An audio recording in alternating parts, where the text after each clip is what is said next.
So often the hardest part of business, the three biggest problems are, number one, finding customers, number two, finding money, and number three, figuring out what to sell. Oftentimes we want to sell what we like instead of selling what people really want to buy. So this way of doing business solves it. Finding a customer. Well, the first thing that I do when I walk into a business, if I'm consulting with them, is I say, okay, who else has your customers?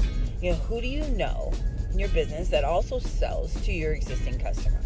And right off the bat, they'll tell me, well, we have, if it's a realtor, well, I have a mortgage person and the insurance person. I'm like, okay, great. If it's a dance studio, it's, folks who sell dance gear, soccer folks, because soccer moms often have dancing daughters. So, number one is it solves that problem of where to find a customer.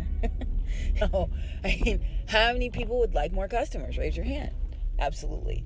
So this way of doing things, so Speed is a book that's all about helping you find that right customer. So here's the other thing. The most expensive thing that you're going to do in your business is finding a customer. It's not getting the product, because once you have a customer to pay, then if you charge correctly, then you could pay for the product, right? It's not setting up an office, because now, you can do it out of your house as long as you have an internet connection. You can have a free phone, a free everything. You basically have to pay for the internet connection. And if you don't have money to pay for an internet connection, then maybe being in business is not what you should be doing currently. I'm just saying, okay? So the part of this process is finding a customer is really not finding your customer, is finding who already sells to your customer. Because if you can find them, you can get a boatload in a hurry that will change the trajectory of your business. Change how quickly you can make money. How do we fix your business? When I notice that things are going wrong in the business, I ask, okay, so what piece of the business are you working on? And I get a blank stare. All right, so let's talk about what pieces of your business are really important, right? So in the $1 million equation, we have several variables, but each variable is attached to a piece of your business. So your business is in three major pieces, right? The first one is how to get customers, how to attract them, how to get them to come to your business, how to get them to know you, how to educate. And the second piece of your business is the experience. What happens when they're ready to buy? What do you do? How do you talk to them? How do they get access to you? What happens from that step forward?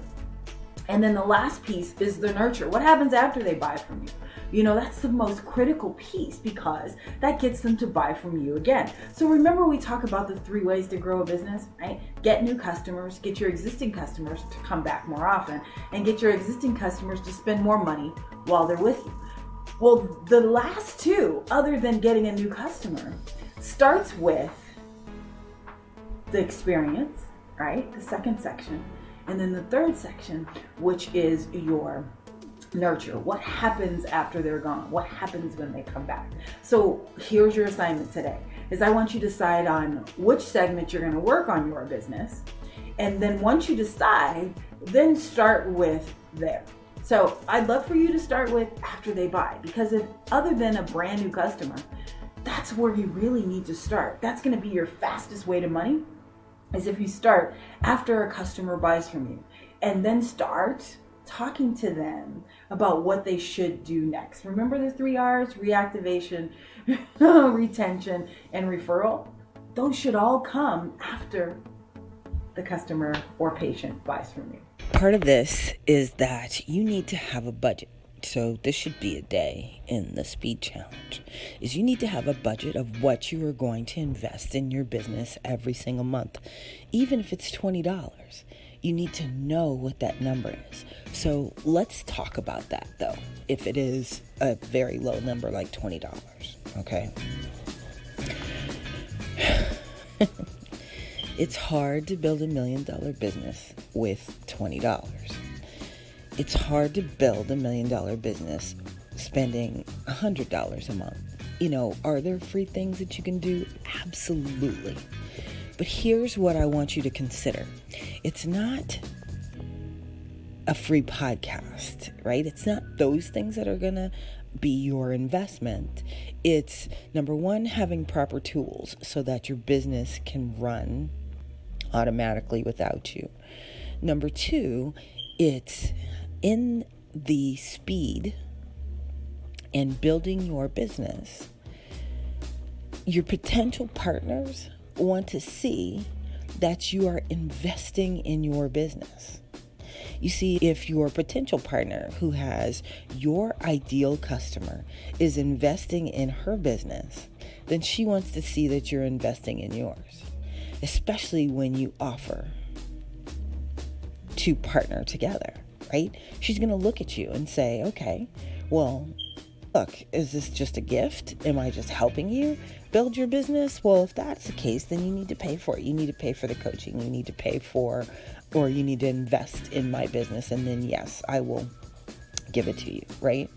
So you've got to create a way that it appears that you're investing.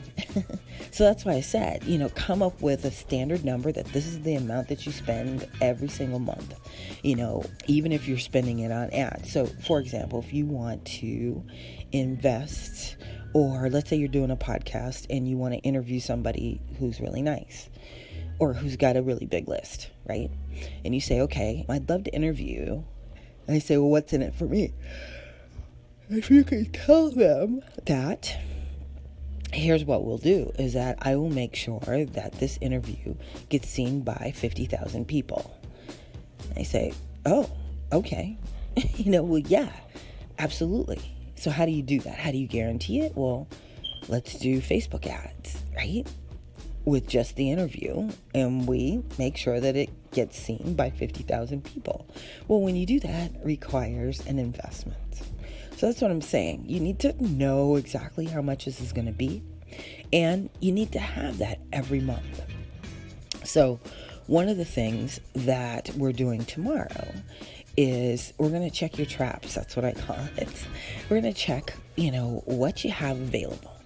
And if you are interested in having more available, then I do have a program where number one, we can fix your credit. Number two, after we fix your credit, because we forget that I filed bankruptcy. I lost it all. I've lost it all twice. So I had to rebuild back. So I kind of know how to build your credit. In addition to building your credit, I do have a couple of lenders who are very lenient and who can have and show you the ability so that you can raise some capital for your business. Now, oftentimes that comes as a form of credit, right? And so I would never tell you to go and get new credit without having a plan for your speed. So number one, you're in the right place for the speed challenge. Number two, tomorrow we're going to work on all of that. But here's what I want you to focus on today is I want you to focus on making sure that we're running this as a business, not a hobby. And a business requires investment, and it requires monthly investment. So let's talk today about how to build a really successful business and why people struggle at it. And so most of the times people struggle because they left their job thinking that running a business would be easier. They get into the business, and the reason why the business is struggling is because you're not being a really good employee to the business. The number one thing that makes your business amazing is consistency and discipline. The things that make you a great entrepreneur, they ask me questions about money and I explain how that works. But here's what I want you to focus on is that you get famous way before you get rich. So your goal should never be just to get on TV. Your goal should be, how can I build my business and how can I use this segment on television to build my business, right? So here's the thing when you are pitching TV to be there is that they don't care about you. Who they care about is the person watching your segment. And so they want to know, what are you bringing to the table? Why should we have you on our station? And how are you going to provide value to our viewers. Yes? So that's way more than, hey, you should just get me on TV. And most people don't think about that. So remember, you get famous way before you get rich, and you really want to be rich. You don't want to be famous. Hey, so yeah, I was 29 years old, and at 29 years old, I became the only female African-American public utility owner in the nation. Now, I owned a telephone company here in Las Vegas, and I'd only had one job in my whole life, like one real job. I had, little things here and there, but one where I had benefits and whichever. Now I was the owner, and I was scared to death. And I was like, oh, what can I do? Well, I ended up taking that business from $300,000 to $36 million in about 4 years. But then I lost it all after 9/11. And I said, because it was a fluke. I didn't really know what I was doing. I wasn't sure what I was going to do next. And I was like, well, maybe I'll go look for a new job. Well, I ended up rebuilding back my $1 million business in about 5 months. And thought, okay, well, maybe this still is a fluke. Maybe this still is a fluke. And it wasn't until I had sold that business and I said, okay, now I can maybe help other folks.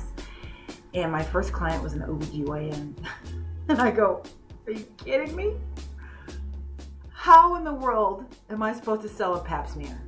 I don't know. That is the hardest thing ever.